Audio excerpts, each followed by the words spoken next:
Então, introduzindo um pouco o assunto, sabemos que a indústria cimenteira ela é responsável por cerca de 9% das emissões de CO2 mundial. Esse é um setor que está em constante crescimento. Como o produto principal do setor, temos o cimento Portland, e a sua produção de CO2 vem principalmente da calcinação do calcário. Sendo assim, surge a necessidade de termos uma opção de material para a substituição parcial do cimento Portland. São esses os materiais cimentícios suplementares. Os materiais cimentícios suplementares são materiais compostos de partículas finas com características semelhantes ou complementares às do cimento, e na maioria das vezes obtidos por beneficiamento de resíduos industriais e de mineração. Alguns exemplos de material cimentício suplementar são escória de alto forno, cinza volante, pozolanas e argilas calcinadas. Aqui eu trouxe um gráfico, uma imagem, né, que representa a disponibilidade desses materiais na superfície. Então, podemos ver que as argilas elas têm uma disponibilidade muito maior em relação à silicativa, às pozolanas naturais, escória de alto forno. Então, ela é uma opção legal para ser utilizada devido à sua grande disponibilidade.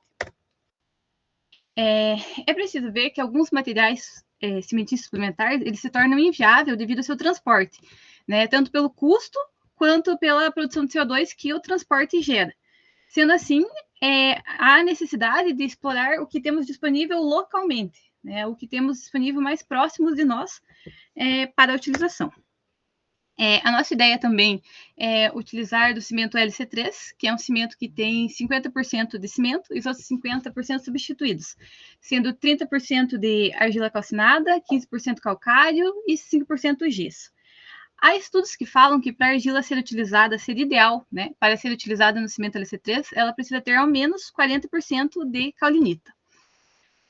Pensando na dificuldade de localizar essas argilas com alto teor de caulinita, aqui nós vamos estudar outras argilas que temos disponíveis localmente que têm outros teores. A gente vai explorar nosso material local com outros teores de caulinita.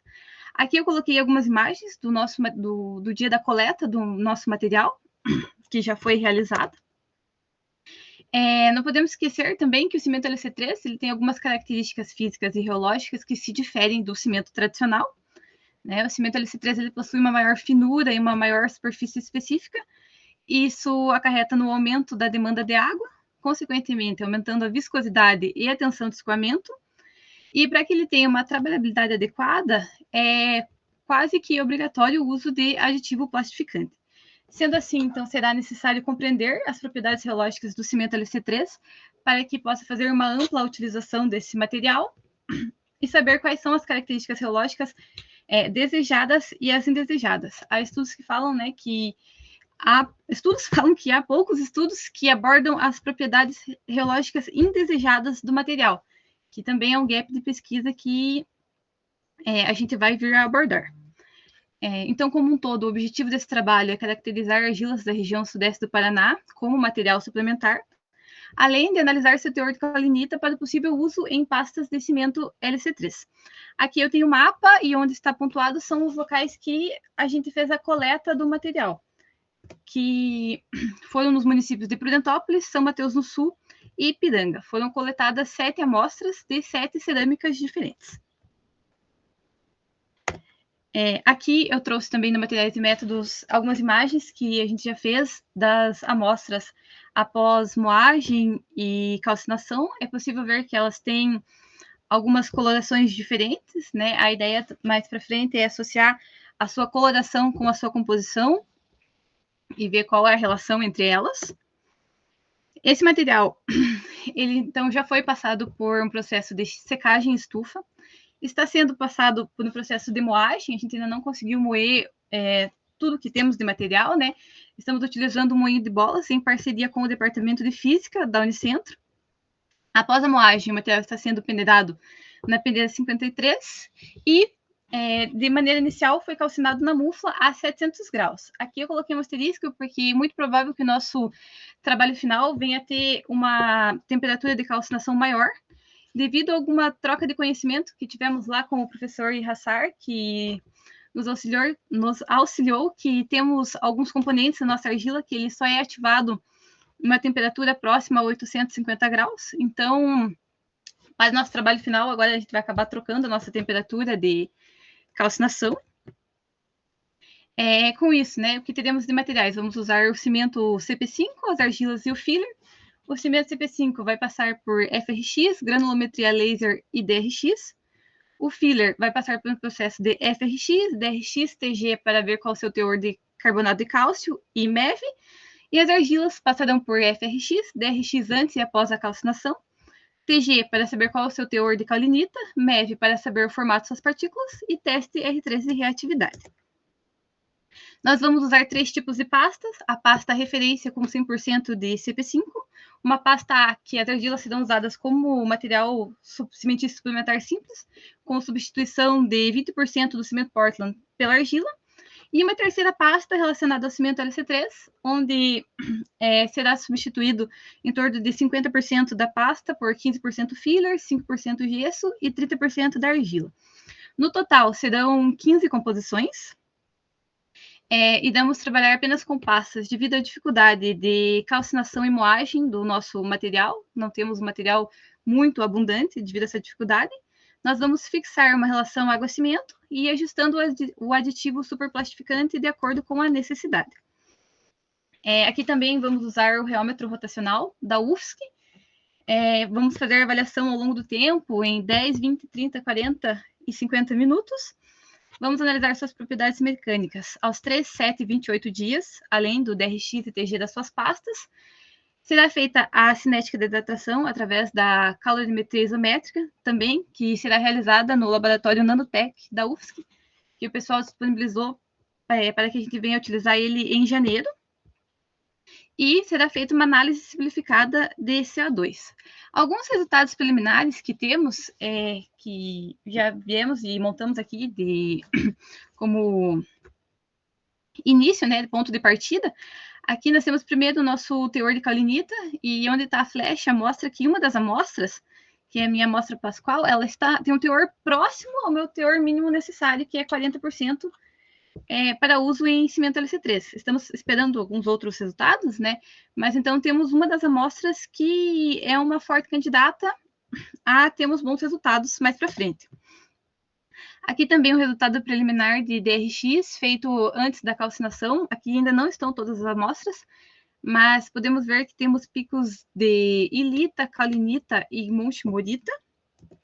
Além disso, o gráfico de TGA, que podemos ver que o intervalo da caolinita ali, né, que é a diferença de perda de material entre 400 e 650 graus aproximadamente, que autores afirmam que é o teor de caolinita, e podemos ver que a minha amostra Pascual é onde eu tenho a maior perda, que reforça o que eu tenho no gráfico, né? Então, eu tenho uma amostra que está próxima ao 40% da caolinita, que é o mínimo desejado.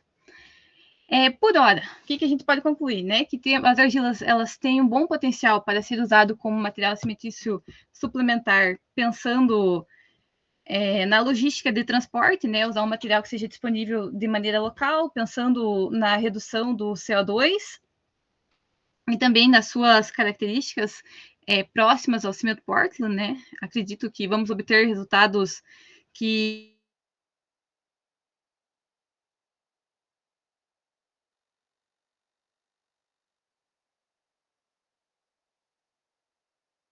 mas uma das coisas que a gente quer investigar é quais são as características geológicas indesejadas. Por enquanto, não temos um leque muito grande de resultados, né? Que o nosso processo de coleta de amostras foi um pouco demorado, mas por hora o que temos é isso. No mais, durante esse período, eu pude participar junto com a professora Laura e alguns outros colegas num artigo que foi para Ibracon, da característica geológica e mecânica das argamassas de cimento LC3.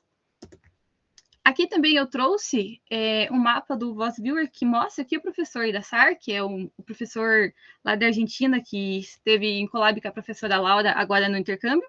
Então, ele é um dos principais referências na área da argila, né? Então, a ideia mais para frente é fazer algum trabalho em colaboração com ele. Acredito que vai ser bem enriquecedor, tanto para a tese de mestrado quanto para uma futura publicação. Falando um pouco do cronograma, né? As disciplinas do mestrado elas vão ser concluídas, estão sendo concluídas no primeiro e segundo semestre de 2023. Agora, no segundo semestre, a gente já iniciou uma parte de revisão sistemática da literatura. Os materiais que vão ser utilizados também já foram coletados, agora no segundo semestre. A gente começou um processo de caracterização e preparação das amostras, né, o seu beneficiamento, secagem, moagem, calcinação. Agora, no segundo e primeiro semestre, teremos ali a produção de ensaios de argamassa. Alguns ensaios de pastinhas já foram feitos com o reômetro que estava disponível aqui na UTF, mas a completude deles será feita apenas em janeiro, lá na UFSC. E a ideia é fazer toda essa análise dos resultados no primeiro semestre do ano que vem, 2024, começar a iniciar a escrita da dissertação, terminar até o segundo semestre de 2024 e defender ainda em 2024. Nossa ideia é defender ainda no próximo a novembro do próximo ano. Aqui coloquei um slide de agradecimento, porque o meu trabalho está sendo feito em parceria realmente, né, com o Departamento de Física da Unicentro, onde o professor Ricardo disponibilizou o moinho e todo o seu laboratório para que a gente pudesse usar, deu acesso tanto a mim quanto à professora Laura. Agradecer também o pessoal da UFSC, que liberou também o nosso acesso ao Nanotech, né, o laboratório deles lá, para que a gente possa usar em janeiro todo o seu equipamento, porque aqui na UTF de Guarapuava a gente ainda tem déficit de alguns equipamentos, né, e vai ser bem proveitoso, eu acredito. Agradecer ao professor Edgardo Fabian Irassar, que nos deu algumas dicas e colaborou com futuros trabalhos que a gente possa vir a escrever sobre argilas. Agradecer ao pessoal das cerâmicas, que forneceram as nossas amostras sem muitos empecilhos, foram de fácil acesso. E também a professora Laura, que está me auxiliando nesse processo aí, para fazer com que seja um trabalho bem executado lá no final. Beleza? Era por aí, pessoal.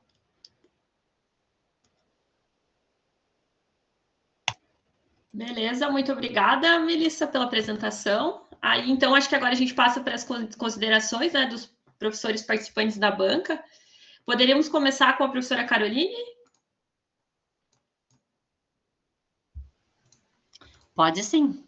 É só para a gente se organizar aqui, são 5 minutos, mais ou menos, para falar, é isso? É meia hora cada aluno? Matheus, que está no... Isso, prof. Uhum. Ah, tá. Então, vou colocar meu tempo aqui para falar até as 13h50. Muito bem, a Melissa é dessa turma que entrou agora no início do ano, né, Melissa? Então, né, a gente entende que o foco é nas disciplinas agora e que o projeto, a gente tem algumas dificuldades também de conseguir ir assimilando, né, tudo que vai ter que fazer, entender a metodologia e revisão bibliográfica, etc., né? Então, acho que tem essa consideração também para os alunos, né, que estão que iniciaram, né, o semestre agora e que acabam focando mais na disciplina, mas vi ali que tu já está bem envolvida até com a parte experimental da tua própria dissertação, né? Então, assim, está no estágio avançado, tá? Então, te parabenizar em relação aí à tua aceleração no desenvolvimento do trabalho. E eu fiquei com só algumas dúvidas aqui. Quando tu coloca que a pasta, enfim, o cimento, ele vai ser composto por 5% de gesso, né? É gesso ou gipsita? Gipsita, prof. Ah, tá. Uhum.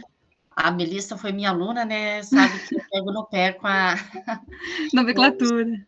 A briga gesso versus gipsita, mas de fato era uma dúvida, porque eu na realidade conheço zero a respeito de LC3. Eu senti falta, de Melissa, de apresentar a reação ali, o que forma o LC3? Como é que é o desenvolvimento de resistência? Então, quando tu mistura esses materiais, quais são os compostos formados? São os mesmos do cimento Portland? Então, prof, sim, e as características dele são até melhores. A gente tem os estudos lá que ele tem uma melhor resistência à carbonatação, ele tem uma porosidade menor, então Mas são os mesmos. Os produtos de hidratação dele, ele vai formar basicamente CSH? Como é que é o... Sim, CSH, pasta, tudo do mesmo jeito. Tá. E porque dentro ali da proporção que tu colocou, que vai ser feito argila calcinada, né? Que seria uma pozolana, a gente pode colocar assim, né? Calcário e cimento Portland. Qual que seria mais a diferença dele, por exemplo, por um cimento Portland com pozolana, um CP4? Ele seria similar nesse comportamento? Professora Laura, agora você vai ter que colaborar com o evento aqui. Vamos lá. A gente, na verdade, a ideia é aproveitar uma reação sinérgica que acontece entre o filler calcário e as argilas, que tem esse teor de alumina. Então, o diferencial, na verdade, é a formação dessas fases AFM, que seria um M-carboaluminato e um monocarboaluminato. Então, essas fases vão ter um efeito de preenchimento e vão daí depois estar contribuindo para preenchimento de poros e depois, posteriormente, para uma resistência à compressão. Claro que a gente hoje, nos nossos cimentos comerciais, a gente tem até 10% de filler calcário. Então, a gente tem um pouquinho de formação dessas fases já em qualquer tipo de cimento Portland comum.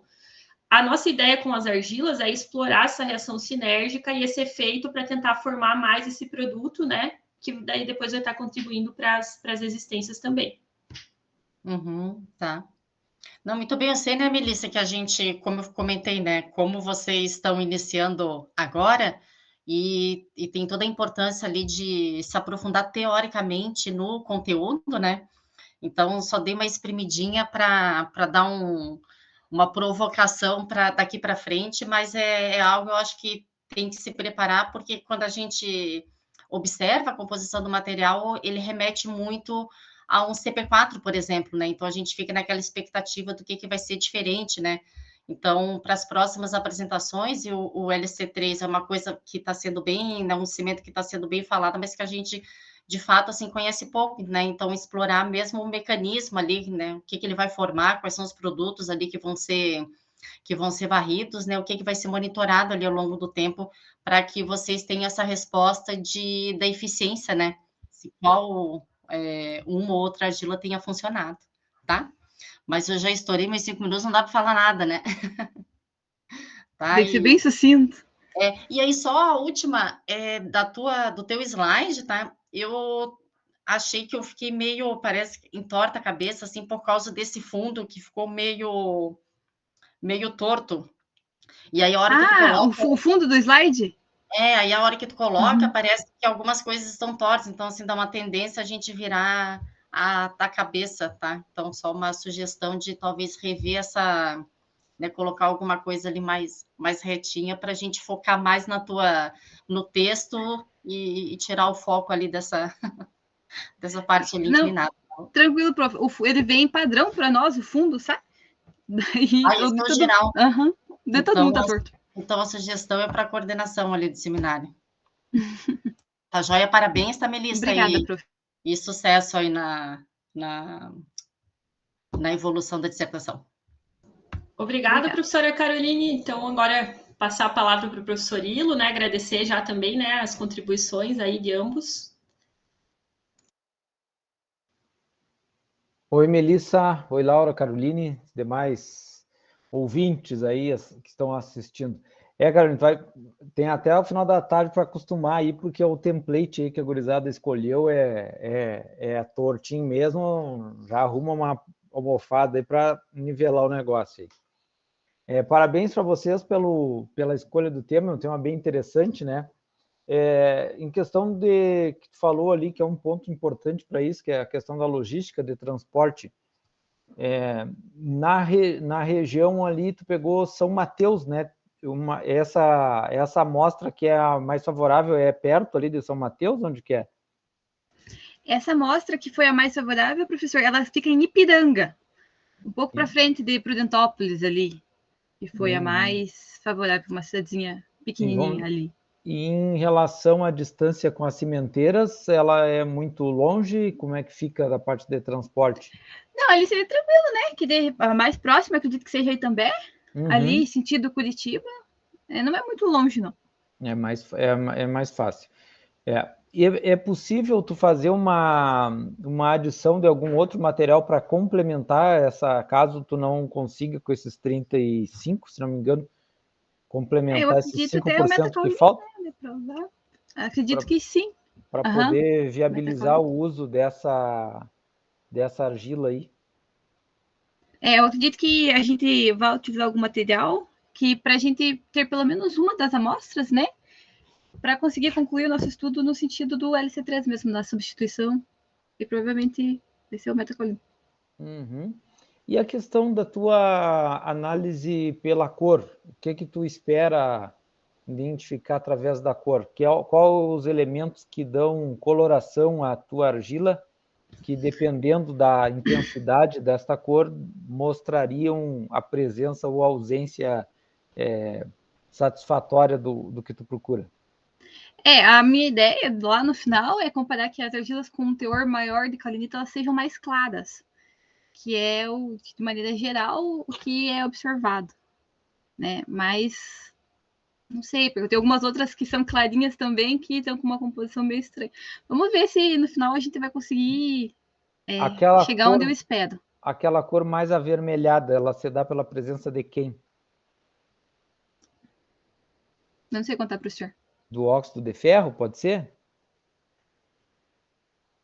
Né? Que a tendência das argilas mais claras, por exemplo, que são mais usadas em cerâmicas refratárias, que vão ser as mais claras, elas têm menos óxido de ferro, né? Então, talvez, por ela ser mais clara, quer dizer que ela tenha menos óxido de ferro. A gente tem que ver se tendo menos óxido de ferro, se ela vai ter a caulinita. Não sei se uma classificação por coloração vai te ajudar. Né? Eu acho que a classificação por coloração não vai excluir qualquer outro tipo de análise de composição química, né? Sim. Porque ela não, ela só está dizendo se tem mais ou menos óxido de ferro e talvez não diga nada sobre, em relação sobre o que tu está procurando na multidão ali das argilas, né? Das argilas. E as argilas claras que tu procura, acho que elas representam 10% da disponibilidade de argila que a gente tem disponível aí na indústria da cerâmica, só são 10%, então elas são bem finitas assim em relação às outras, né? Tomara que não tenha que ser uma condição para a presença da caulinita que ela seja clara, que simplesmente seja só uma questão do óxido de ferro, né? Então é importante identificar essas coisinhas ali. Mas bem joia, eu acho que tem um potencial grande aí essa linha aí, né, dentro dos cimentos alternativos de baixo impacto de CO2 é bem importante. Parabéns para vocês aí, vamos para frente. Acho que já deu meu tempo também. Obrigada, professor Ilo. Então, também tem algumas considerações para fazer. Primeiramente, Melissa, parabéns. Eu gostei da tua apresentação. Acho que foi bem clara, assim, tu se saiu muito bem. Conseguiu transmitir aí as informações. É um assunto novo, né, para ti, então eu sei que ainda essa parte da revisão ainda está um pouco crua, né? A gente ainda precisa estar, né, aprofundando um pouquinho, mas eu tenho certeza que tu tem capacidade para isso e está conseguindo desenvolver super bem o trabalho. Sobre a questão da caulinita, além da caulinita, a gente também precisa olhar os outros componentes. Então, a gente sabe que a ilita, a montimorilonita, talvez possam apresentar algum tipo de certa reatividade, que foi aquilo que a Melissa comentou sobre a temperatura de ativação da ilita, por exemplo, né, que acontece em temperaturas maiores. Então, puxando ali os DRX que ela mostrou, a gente vê que algumas dessas argilas também têm na sua composição uma parte de ilita. Então, quem sabe, além da caulinita, a celita poderia estar ajudando um pouquinho nessa questão de reatividade. Então, para a gente não ficar só no cimento LC3, né, que tem um percentual muito elevado de substituição, então 50% de substituição de cimento Portland, né, do cimento Portland, a gente também pensou em utilizar, né, teores aí de substituição de 20%, 25%, para que também não inviabilize a utilização dessas argilas, né? Então, tu conseguir substituir 25%, tu ainda assim vai ter esse efeito sinérgico entre o filler e a argila, né? E ainda teria uma contribuição legal nessa questão das emissões de CO2. Então, esse é o meu primeiro trabalho, né? O primeiro trabalho nessa linha. Existem alguns desafios aí que a gente vai, né, tá enfrentando em questão de infraestrutura e tal, mas acho que a gente está avançando bem e parabéns, Melissa, aí, por todo o teu desenvolvimento. Obrigada, pessoal. Acho que eu vou deixar aqui o link da próxima apresentação, que já está na hora. Beleza.